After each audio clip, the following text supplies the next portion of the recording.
жаңа конституция бұл Қазақстанның стратегиялық даму бағыты. Қазір бой жарыстыратын заман емес, ой жарыстыратын заман. Сондықтан мен 15 наурызда еліміздің болашағы үшін дауыс беремін. Қазақ елінің дамуында жақында үлкен іс-шара өтейін деп жатыр. Ол конституция жайындағы референдум. Референдумға бір жағадан бас, бір жерінен қол шығарып қатысуға шақырамын. 15 наурызда бүкіл еліміз жұртшылық, көпшілік болып, өзіміздің жаңа конституциямызды қолдап, дауыс беруіміз қажет.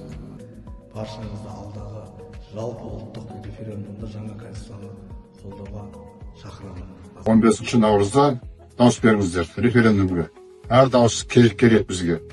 Бүкіл Қазақстанның азаматтары өзіміздің азаматтық борышымызды орындап, жаңаға референдумға қатысып, өз пікірімізді білдіруіміз керек. Конституция жобасының 32-ші бабында әр азаматтың денсаулық қорғау және медициналық көмек алу құқығы бекітілді.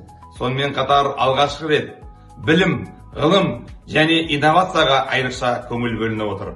Еліміздің дамуы мен тұрақтылығын, заңы мен тәртібін қамтамасыз ететін ата заңымыздың жаңа жобасын қолдаймыз. Баршаңызды жаңа конституция жобасы бойынша өтетін жалпы ұлттық референдумға белсенді қатысуға шақырамыз. Біз конституцияны қолдаймыз. Біз ата заңды қолдаймыз. Жаңа конституцияны қолдаймыз. Еліміздің ертеңі баршамыздың саналы таңдауымызға байланысты.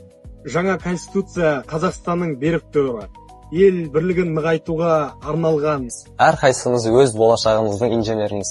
Сондықтан болашағымызды бірге құрайық. Бұл конституциялық құқықтық нормаларда ерекше салмақ беріп, қоғамдық келісімнің айқын көрінісіне айналды. 15 наурызда болатын референдумға бүкіл қазақ халқын дауыс беруге шақырамыз. Жаңа конституция реформасын мен қолдаймын.